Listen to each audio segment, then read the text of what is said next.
Isn't it time that vacation rental hosts actually got rewarded? For a limited time, hosts can earn a 1 key cash travel bonus for listing an eligible property on Vrbo. 1 key cash is flexible rewards currency you can use across Vrbo, Expedia, and hotels.com on flights, stays, and so much more. With Vrbo, you're not just a property, you're a partner. So get transparency, host control, and quality guests, not surprises. Surprise! Host where you're valued. Host with Vrbo. Visit vrbo.com/good morning to see how much you can earn. That's vrbo.com/good morning, and terms and conditions apply.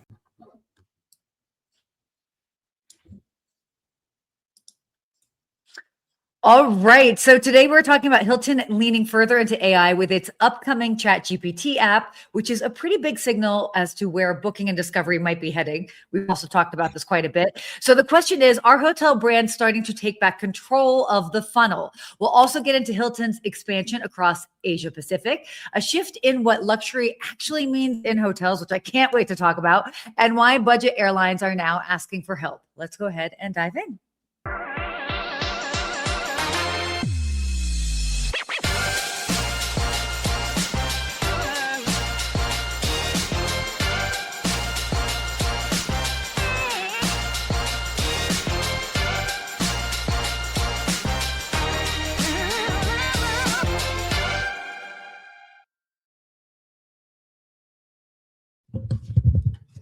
All right. Well, good morning, sir. Good morning, Sarah. Good to see you.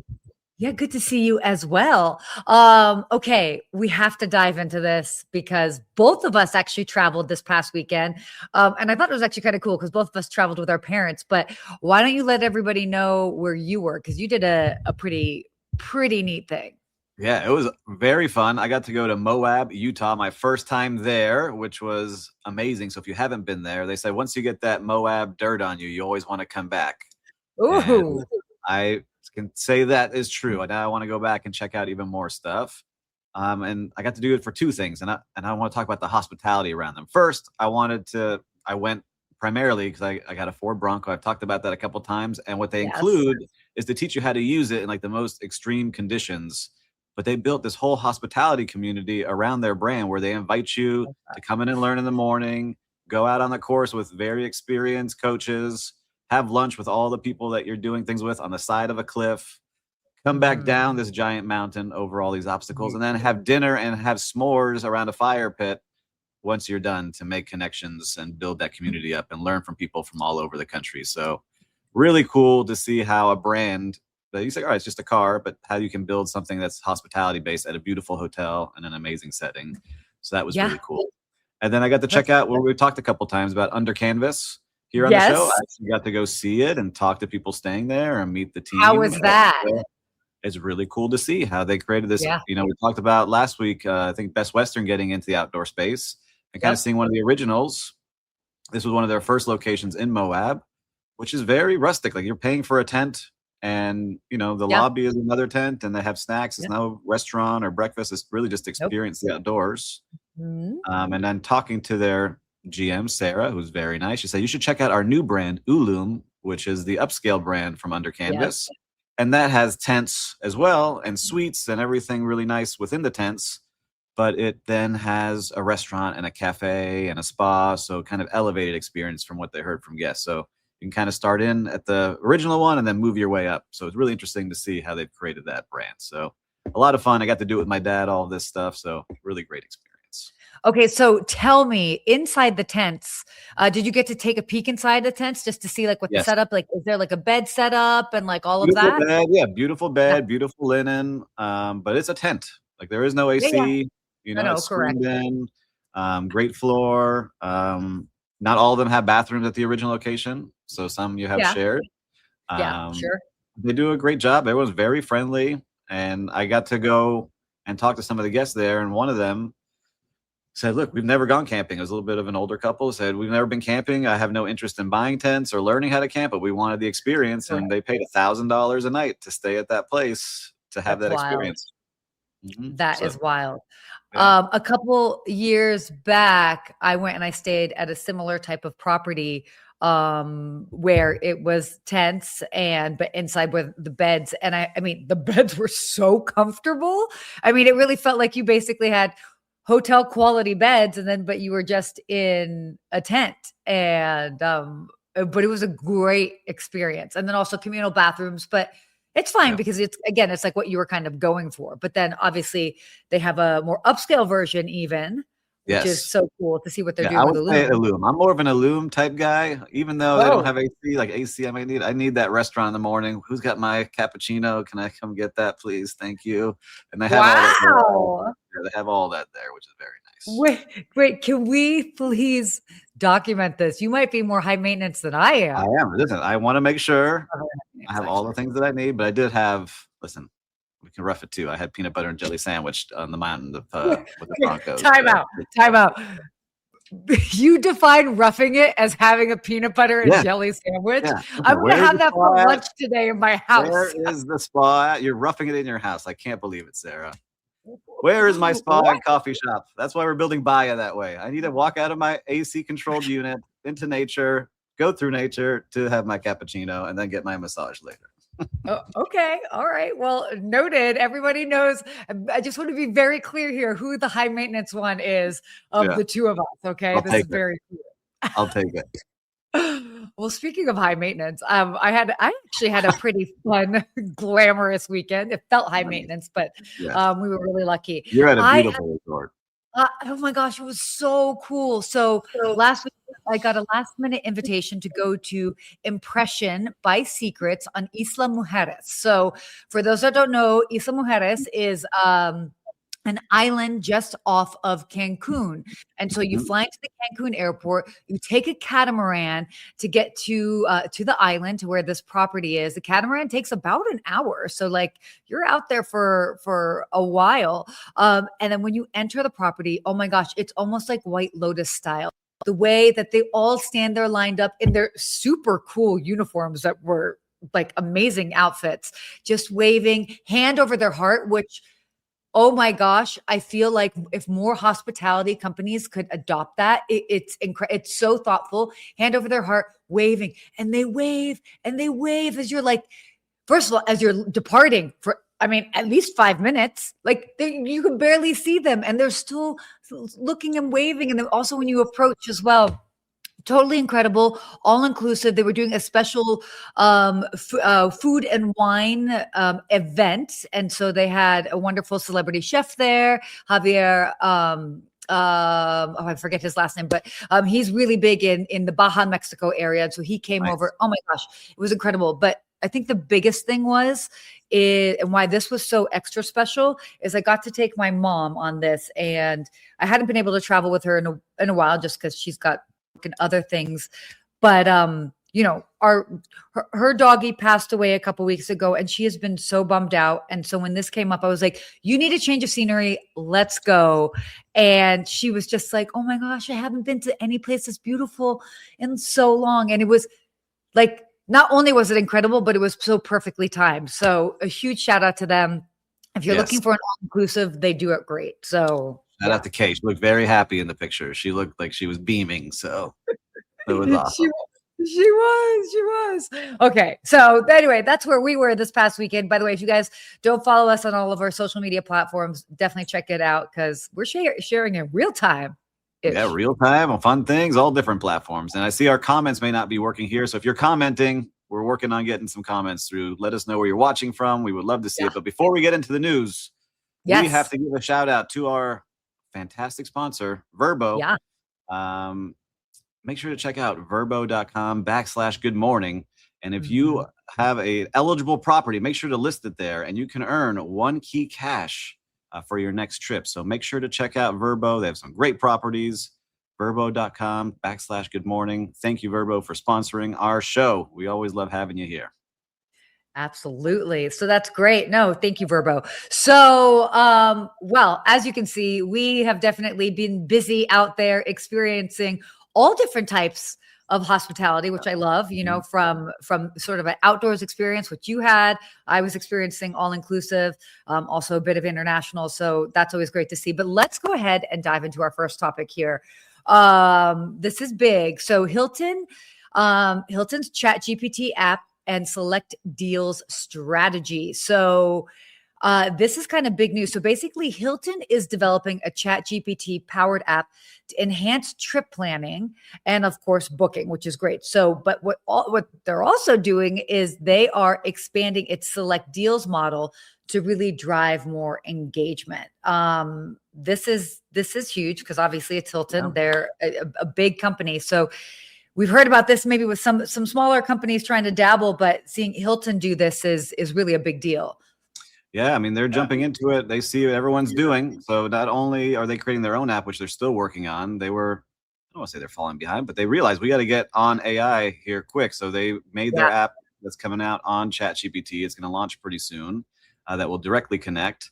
And I went on this morning to ChatGPT. If you haven't yet, listeners and viewers, they have like an app store, which you have to kind of go find on the left-hand side, go into the apps and search. Accor is there. Hyatt is there. Hilton was not there yet this morning. So I'm curious to see what date they show up.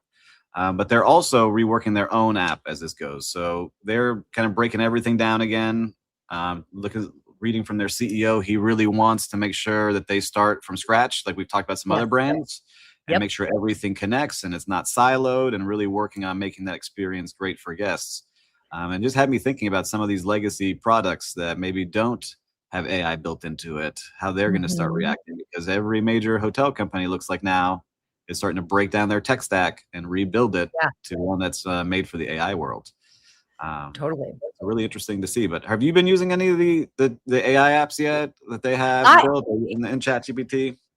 No, I haven't. I feel like I tried to pop on one of the other hotel brands, and then I didn't actually go all the way through with it. But I like that with this, they're working with OpenAI, Google AI, and Anthropic. So I like that. Again, they're not trying to be just dependent on one platform, which is smart. But again, I mean, this is huge because I mean, they're really trying to get sure that they're just competing more directly with OTAs and obviously the AI platforms to make sure that they are everywhere that they need to be. Yeah, and here's a quote from Chris Nassetta, the CEO. He said, "We made the decision to really completely blow up all of our legacy architecture and make sure that our core systems and otherwise were cloud-based, open source, microservices driven, which means a totally modern tech stack that has incredible agility." So they're really going to break everything down to see what they can create brand new. So I'm excited to see if they can really do this. It'll be interesting to see how they pull it off. Yeah, absolutely. I mean, this is big. Again, it's really big because it is one of the big brands doing this. So, wait. So, have you done? I mean, you asked me that question, but have you actually like played with any of the AI, the extra? I play with them. I just don't see myself yet booking direct. I really think that what's going to happen is, you'll have all these apps to connect to. But a lot of people don't want to download the apps. Just like you don't want to download an app on your phone. You want to do things native based. So I think it's going to be working better as they really connect to ChatGPT and all the different platforms and say, all right, I want to book this kind of hotel at this kind of rate. Find it for me. Get me to the place, and I hit OK. That's where I think it's going to start happening more and more. But I could see it on our trip just recently with my dad. He's much older than me. And we were walking around the streets of Moab saying, hey, I'm on the corner of Main and Center. What's a restaurant around me that I should go to? And whatever it served up, here are the reviews, versus how you would search on Google, like, hey, restaurants near me, and then look at the reviews. Sure. It's just a different way of searching. So it's really interesting to see how it's going. Yeah, I think that you mentioned it. Sorry. You mentioned it. Like, I think you hit it spot on. It's like, unless people are downloading the apps, like, it's not going to happen. Yeah, exactly. That's the friction point. So they need to be almost like automatically integrated. So I'm curious if that'll be the next step. I think so. Let's see. We got some comments coming in here. We have Alonzo, who's new to the show. So Alonzo saying, commenting from Stockholm, Sweden. Do you TikTok live engagement in the hospitality industry is going to be a thing? Do we think? I think so. Yes. I think it's going to happen very soon. I started testing it. I don't know if you've started yet, Sarah, but now. What did you do? Now that I've gotten monetized on TikTok, you can start getting creator commissions on your videos and things just by tagging the location without having to do anything. And I think that's going to happen more and more on live. So like if I was live at a certain hotel in Moab and I was doing the live show there and getting creator commissions, I think that would work. Like if you're talking about that show or that hotel in Mexico and you're live from there, I think that's something too. So yeah, I do think it's going to be big. I do have a caveat to that because I agree with you. But and I love that you brought this up, Alonzo, because I've had this discussion. I mean, first of all, I've been thinking about this for years, was even in pre-development to develop an app that basically did this. But here's the thing. How to figure out how if somebody clicks on the link, if they don't purchase right away, because it's very different if it's like, oh my gosh, I like your sweater, I'm going to buy your $40 sweater. That's a very easy purchase versus, oh my gosh, you're at this incredible property in Mexico. I want to stay for 3 nights. What? Then they have to figure out the dates and this and that. And it's like a $5,000 purchase. A $5,000 purchase is a very different planning period so I'm curious how they figure out how to bridge the gap for these higher end products, experiences or whatever. I mean, next thing you know, you can buy a car online, but there's certain like protocol. Yeah, how do you track it? Yeah, how do you track who's sitting there? And Will from the back, like attribution, how do you track it? Will's telling us from backstage. It's hard, but if anyone can figure out, I trust the tech gods out there with AI. They're figuring it out for us. And then Paul Manzi, trying to choose the right AI tool is quite a fool's game right now. Working with all tools is a non-negotiable moving forward. It's true. I'm curious to see. Every week it seems like they're all one-upping each other. Every week I get announcements seeing who's going to do things. But for travel, I think it's going to go really well. And talking about some unique products out there in the world. Hey, listeners, guess what? We've got another sponsor for the show, and we appreciate you because you're always watching and driving us forward. We're excited to give a shout out to our sponsor, Built. This episode is brought to you by Built. And look, Sarah has her card there, and she had it before we had them as a sponsor. They're helping restaurants and hotel, food and beverage teams better understand their guests and create more personalized experiences that drive repeat visits. So if you care about loyalty and guest experience, it's worth checking out. Head to joinbuilt.com/GMH. So that's joinbuilt.com/GMH. Thank you, Bill. Show that card one more time. Look at that thing. By the way, so this is actually one of their newer cards. For those that aren't familiar with Built and might be wondering, what's the deal with Built? So you can use this card to pay rent, pay mortgage, and earn points. And it's fantastic. I've had it for years. It's a great way to earn extra points. I mean, look, you've got to pay for these things. And if you can't pay for something if you can't pay for your rent or your mortgage by a credit card, they actually have an ability that you basically pay by a bank account. So they've got it all figured out. So look, you've got to pay to live anyway. You might as well earn points every month. So there you go. That's my real-time ad for Built. Oh my God, you're just so good. Good job, Sarah. It's true. It's true. Anyway, so there you go. Why don't we go ahead and move on here? Another Hilton topic that we're just loving on our Hilton friends today. So Hilton extends lifestyle and luxury in Asia Pacific. Now, this is interesting because Hilton's accelerating growth in lifestyle and luxury segments, specifically in Asia Pacific. They've identified it as a key expansion region.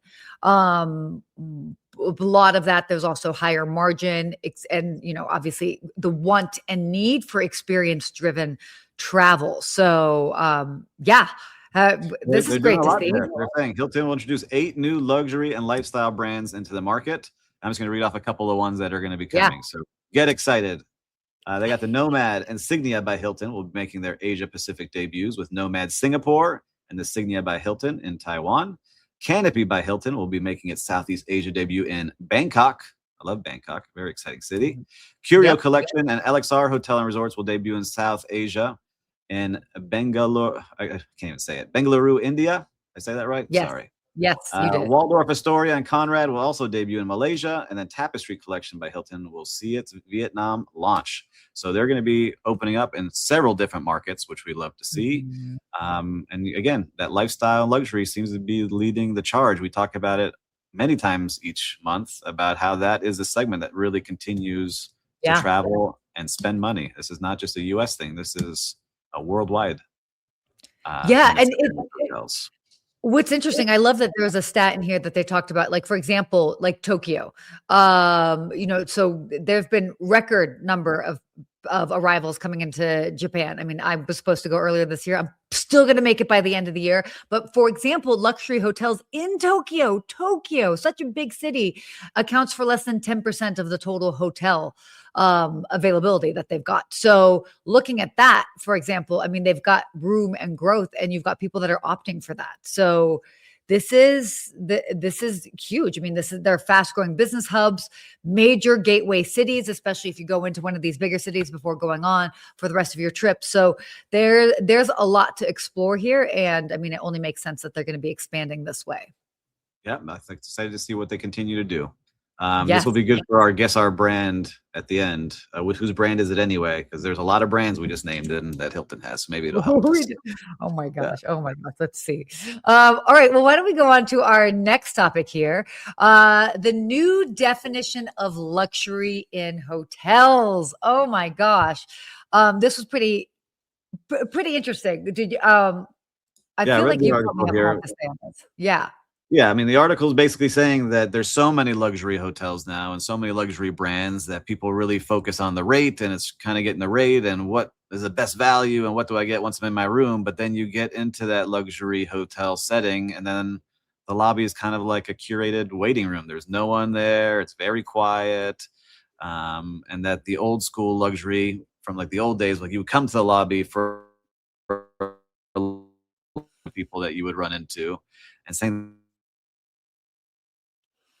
Ooh, you might be cutting out there just a little bit. You're cutting out for me, but yeah, I'll kind of chime in on that while your Wi-Fi kind of readjusts.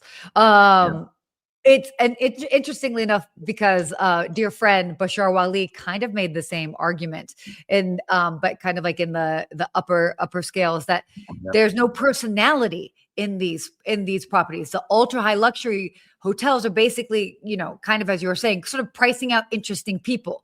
Like, so they're kind a little bit, they're high luxury, but they're a little generic. So instead of being so unique and so cool and leaning into that, I think they're kind of, and again, I'm sorry, I keep quoting you, Bashar, but like they kind of leave it this muddy middle that it's like, it could be the same where the same type of traveler would stay at, a Peninsula hotel versus a Amman, but like those, for example, have very different brands and feels. So those should not necessarily apply to the same traveler, and that they should attract different individuals, whether it's more creatives or more, doctors, whatever it is. So, yeah, this is so cool because it's also focusing on the community. And so it's like, who are the other guests that are there?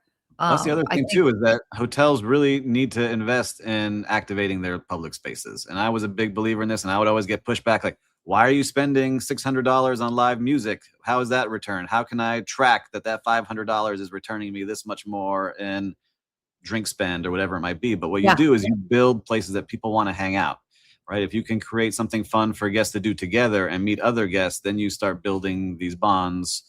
And people can become friends. Hey, I met Sarah at this cool hotel lobby, and we were playing. Like I see Mahjong is blowing up here now, and people are looking for places to play in lobbies. And I think there's just something unique that you can do to really create these unique experiences. But we'll see. The article talks about how the former founder of Soho House is trying to create a new brand, and there's all different type of people trying to get in this space. So we'll see what happens. What I love about the Soho House example is, and this is great. So please listen to this part. It's hyper knowing who your guests are. So Nick Jones from Soho House, he's opening St. Clement in London. Okay. It's 90 rooms. Their rates are going to be about £600 a night. Whereas the competitors are opening above £1,000 a night. But because Nick knows exactly who his target audience is, exactly who his guests are, for him, it makes more sense to be at the £600 a night versus the £1,000 a night because he's so focused. So again, it's not necessarily just doing the price play, but it's like really knowing who your guests are and curating to them, even down to the price of the room. So that's what I love about that. Yeah, I'm really excited to see some of these brands come, because I see now, as we're starting to develop something, how hard it is. Like, you have to hit that high number. You have to charge the right Yeah. amount to pay back your loans and your investors and the mortgage on the property and all these things. It's really interesting to see how people can balance it out, but still get interesting people on the property. So it becomes a fun place to be. Because again, it's all about community. It's all about like who you meet. I mean, how many times people think about like, oh, they go to certain hotels because it's like, ooh, who could you meet there? Whether it's like having a drink in the hotel lobby or having dinner there. So, I mean, this is really kind of it plays into that. Yes. You're like 100%. So, all right, let's get on here. Oh, this is a fun one. I'm kidding. Is it? Is it? I have my perspective on this. Usually I don't get too political, but let's see. Oh, guys, let's see. Oh, I can't wait. Will you just like share what you're thinking? It's going to be fine. Anyway, so budget airlines are seeking a $2.5 billion bailout. Budget airlines are basically in talks with the government over financial support, obviously because of rising fuel costs and operational pressures are driving instability. I mean, when we're talking about this, we're talking about like Frontier, Avelo, Spirit. The likes. And what their argument is because of the type of businesses, they don't have, first of all, they don't have like the whole credit card plays and all of that also like help to the financial infrastructure of their businesses. But because they also have just smaller margins, when the price goes up, like it really makes a difference for them. So I understand how it affects their business model, but why don't you take it from here? Because I can't wait to hear your thoughts. I just thoughts. don't understand. Like, I could say that for any kind of company right now. Hotels are struggling with things that are more expensive, right? Every piece of supply in one of them costs more money. If you have a company that is not making money and you're losing money, the company maybe doesn't work. Like, that is not a way you should be doing it. Like, oh, we don't have credit cards. Well, you weren't smart enough as leaders to create that for yourself, while all the other big brands decided to do it, right? And you thought, all right, we're going to go cheap and give bad customer service. How many times do we talk about Spirit having, the worst service out there, and fights and delays and all these things happening here, where you see front desk agents fighting people who are trying to get onto the plane? Like, maybe you didn't create the best brand and you didn't do the job that you were supposed to. And so I'm not sure why we're bailing them out. But then I understand others were like, well, we need low-cost carriers to be able to do things so that everyone has a chance to fly. Hey, but then maybe it opens up the chance for like my friends at Brightline Trains. You try a different way of traveling, which I love going on them. And it would open up some more rail travel. You're right. It would. Sorry, you cut out again a little bit right here. It would. I hear what you're saying, where that it could open up different ways of traveling. But let me go ahead and say this. Well, I got a lot to say about this. So first off, we should absolutely have other options to fly, value options for sure. I totally get it. What I find ironic out of it is like they're asking for a bailout from a government who put not only the US, but the entire world in this financial situation. So that's where the irony of it all is. Like we didn't necessarily need to be in this situation, but the powers that be have chosen to put us in this situation, and they have not gotten us out of it. And so now businesses are struggling, not just airlines, but obviously hotels and the like. But I would like to say, why don't we make America affordable again? That is my 2 cents. But here's what I will say about the company. I agree with you. I would like things to be more affordable, but Spirit already filed for bankruptcy once, and now they have to try to do it again. I'm not sure why we have to come in and save a business that's not working. So, but by the way, also the Spirit deal is completely separate from this. So Spirit's kind of double dipping in this. So Spirit is asking for a bailout, which is completely separate. And then Spirit is part of this organization of the value, of the value airlines. So we definitely need value airlines, but like, well, it's everywhere. Also, I'll run it with my vacation, our hospitality management company that I own. Right? All the supplies are more expensive. Everything is more expensive. Delivery fees are being put on the deliveries that we get. Our team members are asking for more money so they can pay for gas to get places that they need to go. Their food got more expensive. So the pay that we were paying and pay raises we have been giving every year are now not enough. So I'm not asking for any bailout. We're going to figure out how to make more money and do these things. So that's where it gets frustrating when you see others that get a handout when you're not getting one as you're trying to make things happen. So I can understand. Yeah, no, the whole thing is incredibly frustrating. And I do actually Will in the background, but Will mentioned a really interesting point in the background. If they go out of business, like let's say Spirit goes out of business or whomever, it can open up a new opportunity for a new budget airline to come in its place that maybe would have better guest experiences. Cheaper doesn't always have to be, well, they always say more expensive doesn't always mean that something is better. And similarly, less expensive doesn't mean something absolutely has to be worse. Correct. And I think that we should totally be playing in that area. But man, there's a lot going on today, but like people also need to travel and we need to have these routes. And I will say this as a final thing from my end before we move on, but we are also very insulated in the United States. As challenging as it is for us, it is way more challenging in other parts of the world. And I do hope that this is a lovely reminder that we are very interconnected, just as the world is, and not necessarily just culturally, but obviously geopolitically, and then also like financially. And we have to learn how to live together and work together. And that's a good thing about travel and hospitality. That's a good thing about travel and hospitality. We get to see all areas of the world and meet all different people. And we're all just trying to do our best, 99% of us. Totally. So let's keep doing it. Big things ahead for everybody. Let's make it happen. Yeah. Oh, wait, quick question here from a LinkedIn user. Your name pop up, but I love this question. Do you not think that if low-cost carriers can't make a go of it, that the large carriers would fill that void with options themselves? There's clearly a market there. Yeah. And if there are no other options, big players wouldn't just let the market sit. Love that question. Could you see, I actually was thinking about, and there's kind of elements of this where you've got like the bigger brands and then they kind of have like the small companies under that they do the small code shares. Like Delta operates like with SkyWest, which is like a small, so kind of what we see with like the Hiltons and the Marriotts and all these like little segmentations. Yes, it would happen 100%. That's why I don't understand. We can go on and on. I remember, I forget what was the Irish airline. Was it Ryanair? I forget which one, but he said Ryanair. Yeah. They said, look, if we could do standing room only, I guarantee I would sell those at $15 a pop. If they were allowed to do standing room only, we would figure it out. So someone will figure it out. Oh, but I want to play whose brand is it anyway. I know they're going to rush us off. Come on, Will. Let us do it. I want to see. Let's do it. All right. Yeah. So back to whose brand is it anyway, where Sarah and I try to guess what brand this hotel belongs to. So Gallery Hotel Collection. And it's one of the big brands. Or is it M Gallery? Is it M Gallery or Gallery? I don't know. Or Double Triangle Gallery Hotel Collection. All right, listeners and viewers, who does this brand belong to? I'm going with, we talked about them all day today. I'm going to guess Hilton. I have no idea. I will, dude, I don't know. I don't know. I'm going to say Accor. I'll just say Accor. Yeah. Oh my gosh. What? Yeah.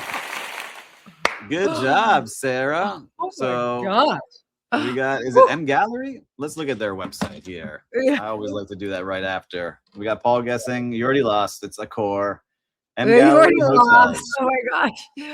There it is. M Gallery, exclusive M Gallery suites, luxury in the heart of Athens. The logo looked very European to me. So that's why I did that. That's right. So they have hotels across Europe: France, Greece, Italy, Morocco, Turkey, Poland, Switzerland, Thailand, Vietnam, Australia, New Zealand. Oh, yeah. Cool. We got mgallery.accor.com. They got some cool brands there. Good job. Very cool. Woo! Oh my gosh. That gets me nervous. What a show. That gets us excited every time. By the way, I hope you guys enjoyed today.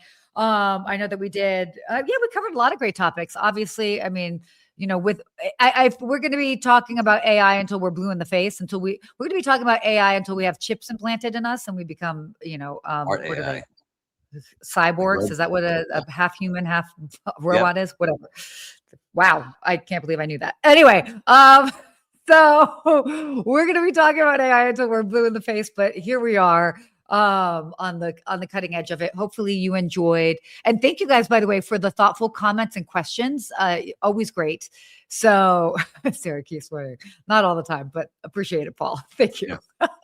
And shout out to our sponsors, Vrbo. Make sure to check out Vrbo and Built. If you haven't yet, make sure to get yourself a Built card. And then, as always, the show's free. Make sure to subscribe. Hit that subscribe button. There's not many things in life that are free except subscribing to our show. So make sure to do that today. And if you found some value in it, make sure to share it with a friend. You could do it right now. Just hit pause, send that over to one of your friends. They're going to enjoy it as well. But hey, There you go. until next week, Sarah. Stay hospitable.